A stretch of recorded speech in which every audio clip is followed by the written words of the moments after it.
1975 की रात भारतीय लोकतंत्र के इतिहास का एक ऐसा दिन बन गया जिसे आज भी लोग काले दिन के रूप में याद करते हैं। ये वही रात थी जब देश में आपातकाल लगाया गया। ये फैसला तत्कालीन प्रधानमंत्री इंदिरा गांधी का था।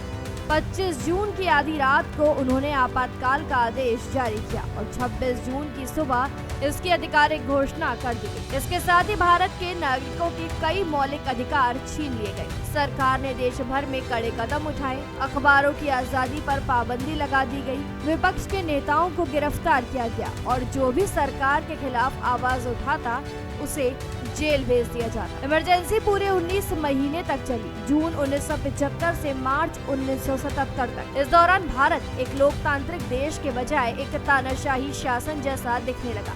इमरजेंसी के पीछे की मुख्य वजह थी इलाहाबाद हाई कोर्ट का वो फैसला जिसमें इंदिरा गांधी के 1971 के चुनाव को अवैध करार दिया गया था। अदालत ने उन्हें 6 साल तक चुनाव लड़ने से रोक दिया। इसी के तुरंत बाद इंदिरा गांधी ने राष्ट्रपति फखरुद्दीन अली अहमद से इमरजेंसी घोषित करने की मंजूरी ले ली। इस फैसले से देश के करोड़ों लोग प्रभावित हुए।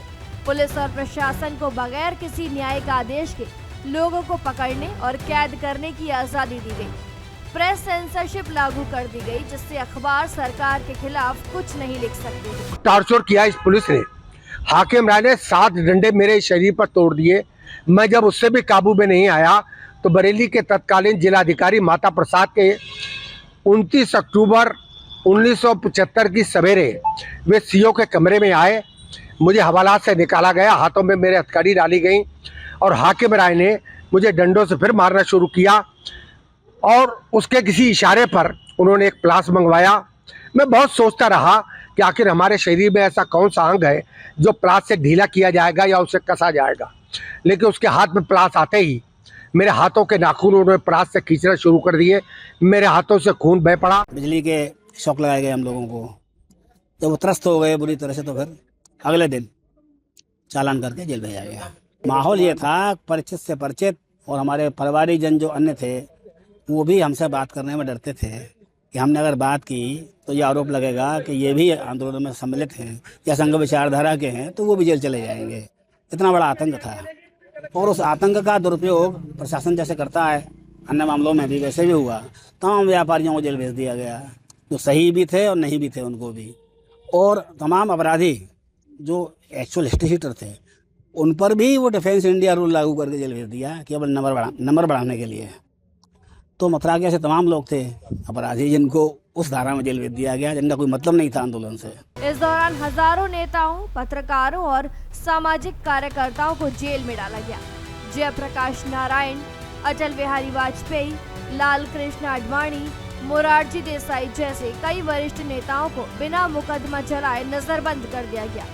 लोग डरे हुए थे, कोई कुछ बोल नहीं सकता था। रेडियो और टीवी पर सिर्फ सरकार की बातें सुनाई जाती थी। सार्वजनिक सभाएं, विरोध प्रदर्शन और हड़तालें पूरी तरीके से प्रतिबंधित कर दी गई थी। इमरजेंसी के दौरान जबरदस्ती नसबंदी अभियान भी चलाया गया, जिसमें गरीब और कमजोर वर्गों के लोगों का जबरदस्ती ऑपरेशन किया गया। ये कदम सरकार के जनसंख्या नियंत्रण अभियान का हिस्सा था, लेकिन इसे लागू करने का तरीका बेहद अमानवीय था। जैसे जैसे लोगों में गुस्सा बढ़ता गया, इंदिरा गांधी को 1977 की शुरुआत में चुनाव कराने पड़े।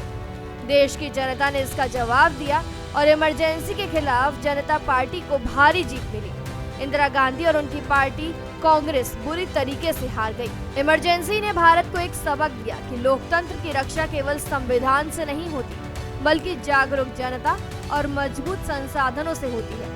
25 जून 1975 की रात केवल एक तारीख नहीं, बल्कि वो दिन है जब भारत के लोकतंत्र की आत्मा को कुचला गया। इस दिन को याद रखना जरूरी है ताकि भविष्य में कोई भी सरकार या नेता दोबारा ऐसा ना कर सके। आज हम आजादी से अपने विचार व्यक्त कर सकते हैं, मतदान कर सकते हैं और सरकार की आलोचना भी कर सकते हैं। ये सब इसलिए संभव है क्योंकि हमने इमरजेंसी जैसी घटनाओं से सबक सीखा है। आपकी क्या कुछ राय इस बारे में? कमेंट सेक्शन में जरूर बताएं। तमाम जानकारियों के लिए सब्सक्राइब करें भारत एक्सप्रेस।